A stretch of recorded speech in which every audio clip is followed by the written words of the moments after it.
Muito bem, depois de termos feito. Well, that's good. And now after going through the history of APDC, now we have to have a little exercise in the future. And so I'm going to have a little talk with José Riqueira. He's been the president of the APDC for over a decade. The challenge that we would like to put forward and all this uncertainty, this political, environmental, and social uncertainty. How, in the middle of all this, are we going to get a technological evolution? Hello, José. We're going to see the project that you suggest in order to make this. Portugal is one of the leaders of the economy in the next 8 years in the European Union. Well, that's one of the challenges, and so this is what we suggest, and we have been discussing this with the previous government up to a certain extent, and we hope to be able to continue this discussion with the current government. So this beginning now. Well, we have to establish objectives that are measurable. Now, there's measurable objectives. Well, we'll tell you about the areas in a minute. Well, there are a number of indicators that the European Union publishes every year, which is DESI, Digital Economy and Society Index, which measures the level of digital maturity of the country over several years. So we can have numbers so that can be used for comparison. And then we look at the current situation, and the current situation is that we are just a little bit below the European average, despite all the efforts that have been made. And note that we have to respect the efforts that have been made to transform this the public administration. It's very difficult. And so these efforts have started with MIC, with Maria Manuel Leitão Marques, so they're all here with us. And all this work has been ongoing, but the rest haven't finished. And so we are the first of the last, but we want to be one of the first. And so there are numbers for people to compare. We have an objective, and if this is managed, then the country will be a different one.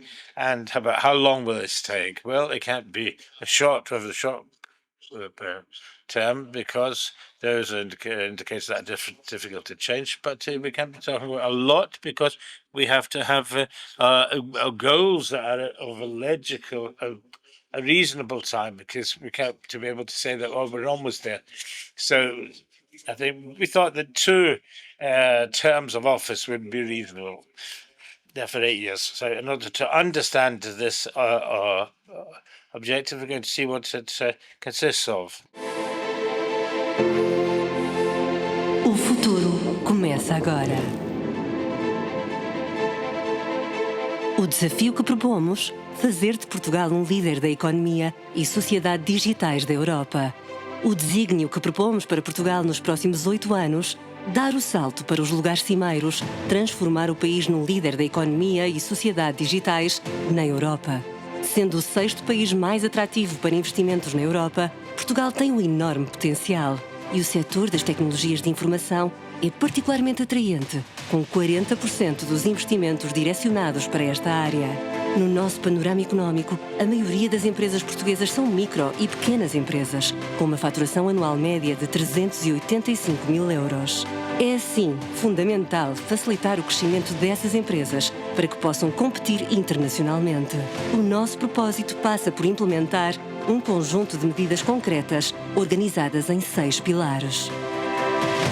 1. Incentivo ao crescimento económico sustentável e territorialmente equilibrado.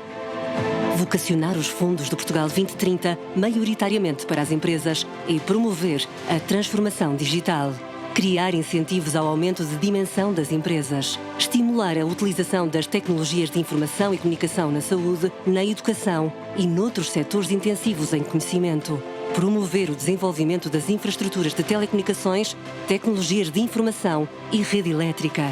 Criar incentivos fiscais para o setor dos mídia para fortalecer a liberdade de imprensa, combater a desinformação e promover o desenvolvimento democrático.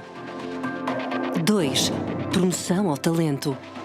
Alargar a formação especializada de talentos seguindo um modelo semelhante ao programa Upskill da APDC. Implementar programas de atração de talentos para Portugal. Apostar em investigação e desenvolvimento como forma de sofisticar produtos e serviços. 3. Adoção da tecnologia.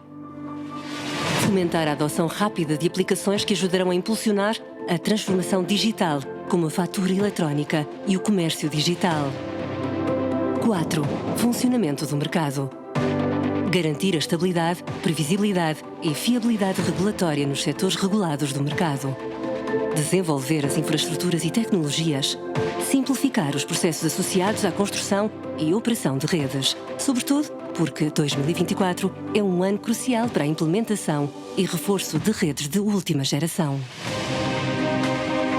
5. Simplificação do Estado. A criação da figura de Chief Information Officer da Administração Pública, reportando a um membro do Governo com a tutela da digitalização e modernização do Estado, é outra das nossas propostas. A sua tarefa é simplificar, desburocratizar e articular as necessidades das empresas e dos cidadãos. Pretendemos igualmente promover uma nova vaga de avanços na digitalização da administração pública, através da adoção generalizada e sem demora do princípio once only, apenas uma vez. 6. Promoção da cibersegurança e inclusão social. Por fim, queremos dar prioridade aos mecanismos de cibersegurança das entidades das administrações públicas como um instrumento fundamental da segurança dos serviços públicos e generalizar a capacitação em cibersegurança dos cidadãos em geral e a sua inclusão nos programas do ensino básico e secundário. O futuro começa agora.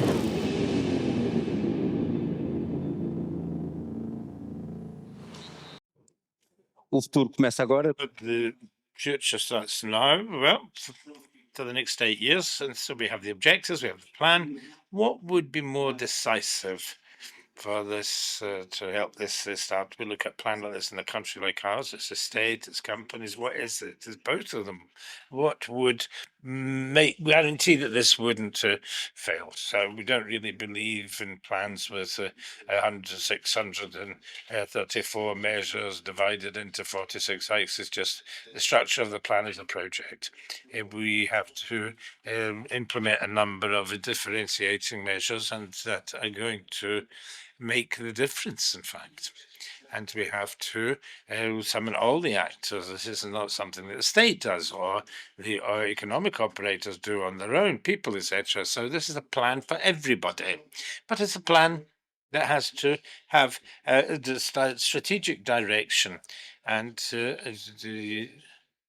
have a strategic direction must correspond to, for example, to the role of the state. We're not must make the state must simplify the state, and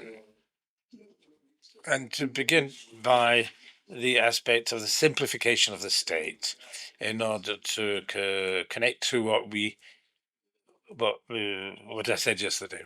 We think that these two aspects are absolutely fundamental. This is the creation of a chief information officer, CIO, of public administration would be fundamental, because governments are structures and public administrations are structured vertically, and there's no sort of cross-cutting figure.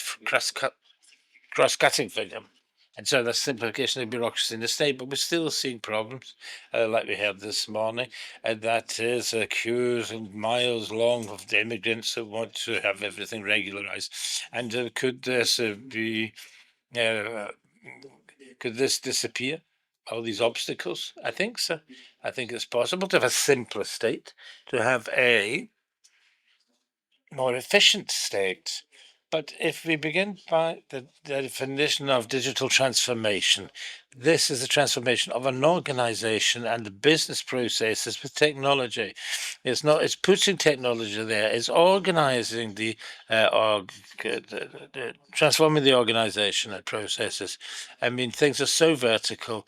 Of course, so therefore it's very difficult. There has to be a horizontal force so that connects with all the ministries and creates common infrastructure so that things aren't replicated and boost these processes in each area. So the question of this principle of once only Basically, what they're saying is that the state cannot ask a citizen or a company of the things that they already have. The problem is that it is the department is just one that for always asking for the same things, and it's always got them. And so bureaucracy has another. That implementing this measure means changing all the interfaces of all the sites and all the apps that the state has. That's how complex things are, because we are. I mean, we're asking for things that we don't need to. I mean, if you ask for your tax number, you don't need to ask for the name, phone number, address, etc. Because all that is there in the central computers, and so it's a question of organization and transformation of the services of the process and the way things are done. I saw a while ago somebody filling in a reporter for a regulator. It's not the telecommunicator regulator, but it requires that people fill in an electronic form for each business, for each company. And so to fill in this in takes 45 minutes or an hour. Why? Because in addition to the identifiers like a tax number, and so on, and you ask for all the data that are already in these information infrastructure. So therefore it takes 45 minutes to fill in. It could take 2 minutes. Just as there are 200,000 businesses like that in the country, and then we're talking about 200,000 hours wasted. And so there are thousands of hours that we could share, save back, sorry. And so we could go further. We could go further than the technological information exchange and attitude and mentality. Yes, of course. I mean, bureaucracy is very resilient. Bureaucracy will always come back. Yesterday, I wanted to cry, literally, when I saw something which was the following. A couple of years ago, under the leadership of Miriam and Marx, the code of the permanent code of certification. That is, the state has this information, companies, it's always updated, and the company only has to hand in this code when somebody asks for it. Now, you have to fill in it. Requested by a public entity, asks for the code of the permanent certification, a copy, and a number of fields that are in the permanent certificate, and declarations from the company to confirm your tax number, confirm a number of things that are already there, and they're all there in the same document. And so this was invented not so very long ago. In addition to this, the permanent certificate has an expiry date, which makes no sense at all. I mean, there's an electronic certificate with this information, and the company gives the code. And why do I have to revalidate a certificate that which has the concept from the time of the paper? It doesn't exist. We can print it, but what exists is the registration of this information. So if we have good information infrastructures, the general registration of tax payers and the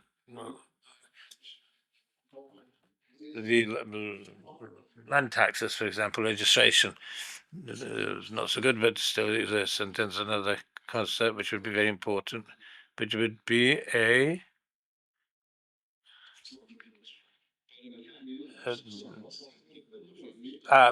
consent. That is, that you would only be able to consent once, and at that time, then you could pay attention to what you're consenting. If you want to alter it, you could.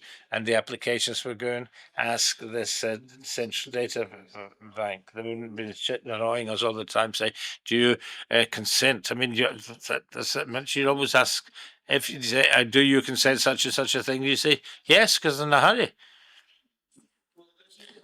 But this happens because, allow me the expression, does this happen because there are rules? Because there's no horizontal person saying, with a horizontal mission, that's saying, no, this State Department cannot ask this to the state. Do the ministries realize this?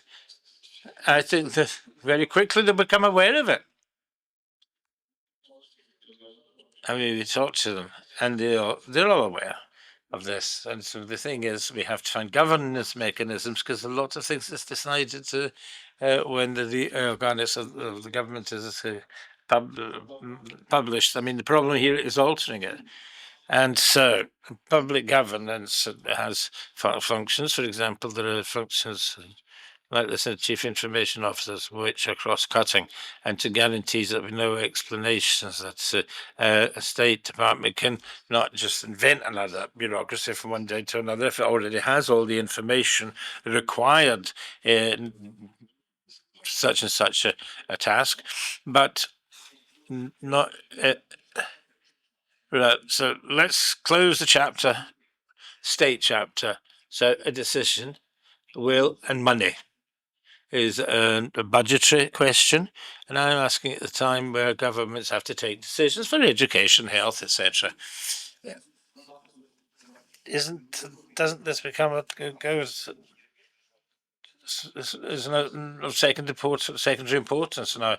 Well, a lot of money is wasted on initiatives that are not done from logic of simplification. To simplify in general saves a lot of money, but there's some money that is not well spent in unnecessary initiatives, for example. Other of the fundamental aspects is, for this to happen, we need to the business community, we need foreign capital. How can we attract foreign capital to a country with political instability that is in the back? We've had examples in this Congress that in the forefront of a number of digital aspects. How do we change this? And how do we attract foreign investors who are afraid of this bureaucracy in courts in Portugal? So when we become a much simpler state and we have specific missions, like an ICEP, in order to facilitate this investment, a lot of foreign investment, which is requested in Portugal, is not in our area. So we have good universities, we have good students, we have human capital, but not in great number, but very good quality. And for some businesses, we have a geographic position, which is a very important position. For example, marine cables, and anchorage, for example, and political stability has got nothing to do with APDC, but how? So you need a political will, what, left, right, or centre, obviously everything that can be done to ensure that there are better governability and sustainability of governmental decisions is absolutely fundamental. And it's not really up to us, but people say that you're a diplomat in the way. I'm not the one saying this, other people say this in the way you do this. Is it possible to convince politicians from the different political families to carry out this goal? I said this is a profit company capital. Let's make an analysis which is the following. Since for the last 20, 30 years, we've been doing a number of things very well. When I went into the university, 7% of the Portuguese have finished when they finished their secondary school, they went to university. And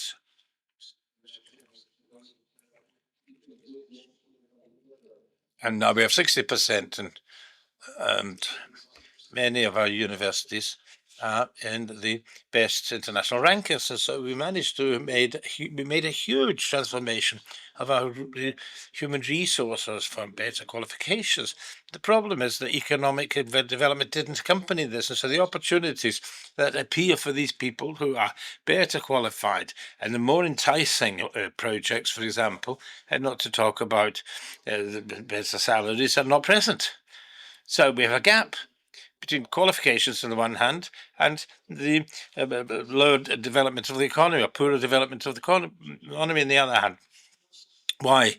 Because whereas it's easier to obtain political consensus. There's no political party said, I don't want to qualify people. No. I don't think this is going to happen. So qualification, it's easy to get a consensus. But as for the economy, we have two major perspectives in Portuguese society. We have those who think that we have a lot of wealth, but it's badly distributed. And we have those who think that we don't have any. We don't want wealth. And so this divides the parties, Portuguese society, voters, etc. So what we're going to do? So if you don't solve this problem, it's going to be very difficult to have long-lasting economic policies always going in the same direction, because things are not going to work. It's not a question of faith, even though who is working for this and striving for this.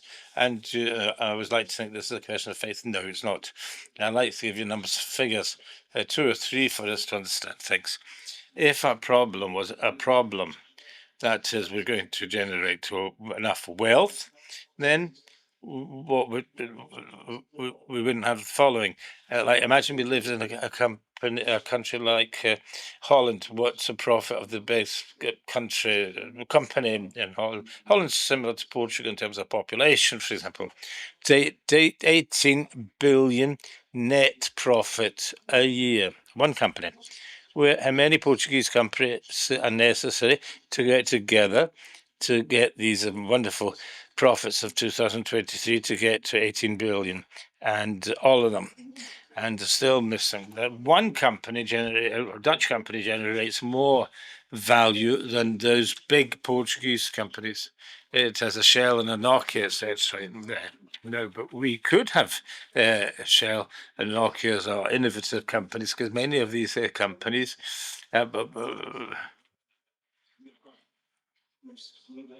so we're going to compare things with Denmark, then it's even worse. And they only have half of the population of Portugal. But if a problem were we don't create wealth. A problem is that when we see a company that earns $1 billion, we think is huge. One of the characteristics of being a poor country is we don't know what a big number is.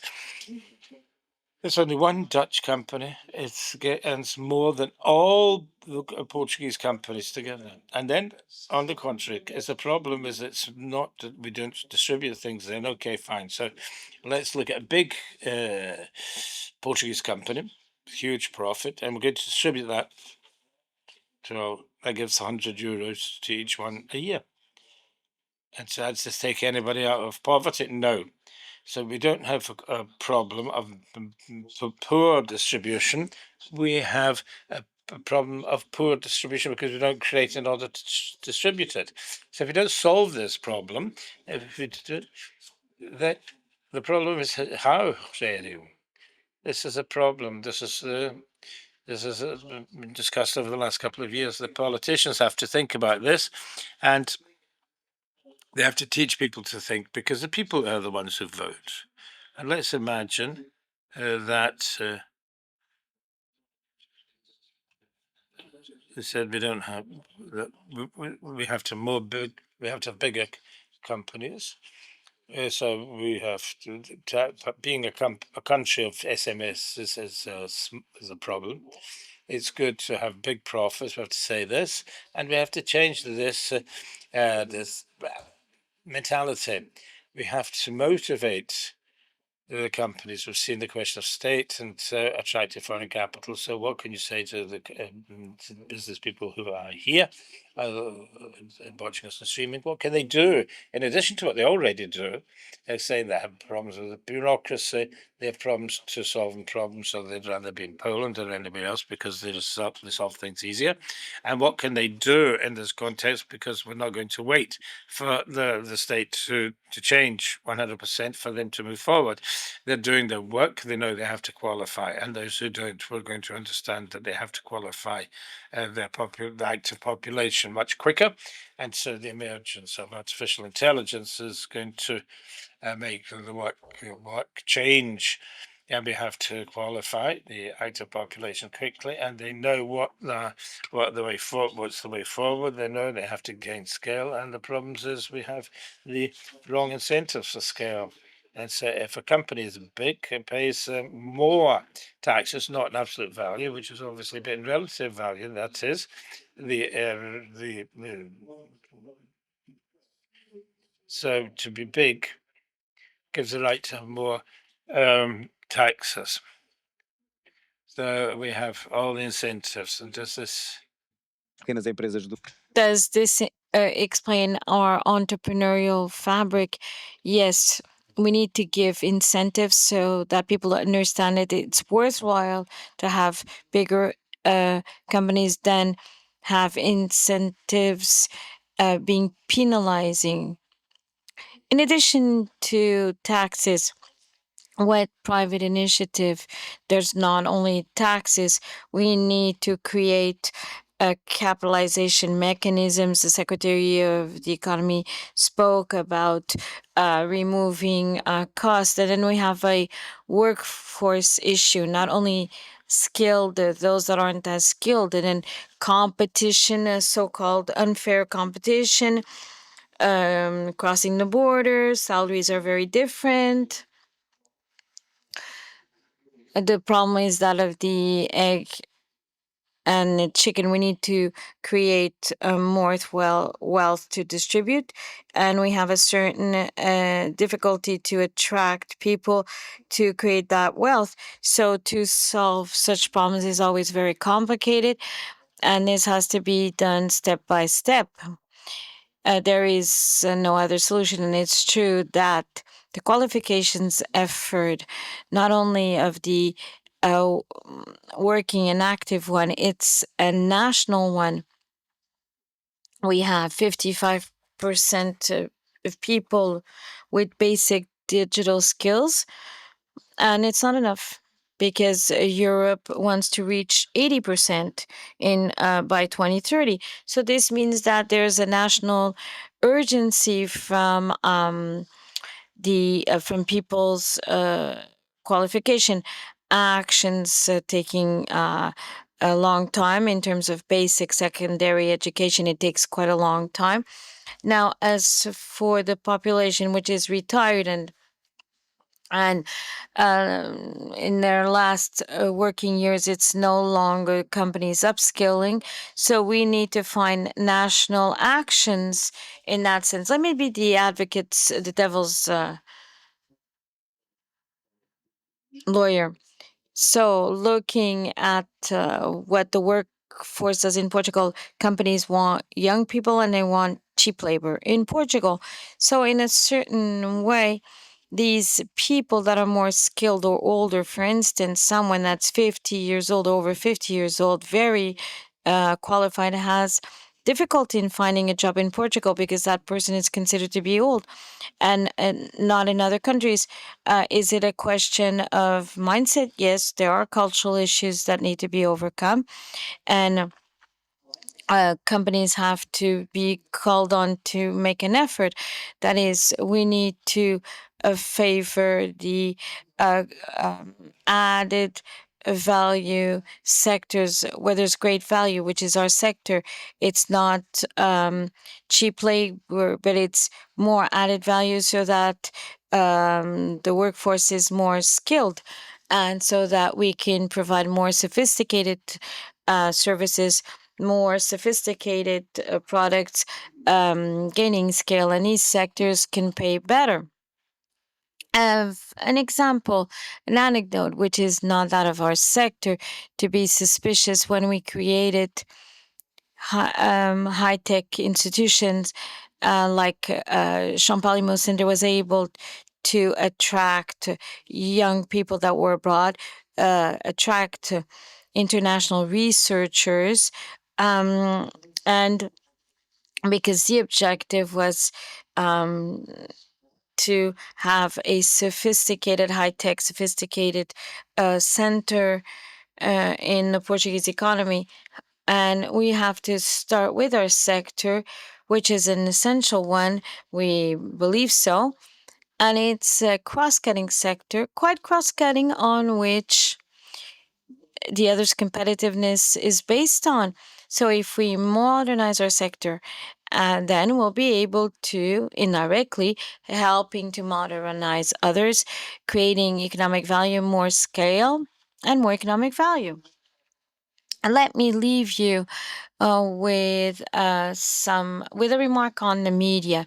The media outlets are not only essential from economic value, from generating economic value, but in terms of preserving democracy. There is no democracy without free journalism, without free companies, and free companies are economically feasible.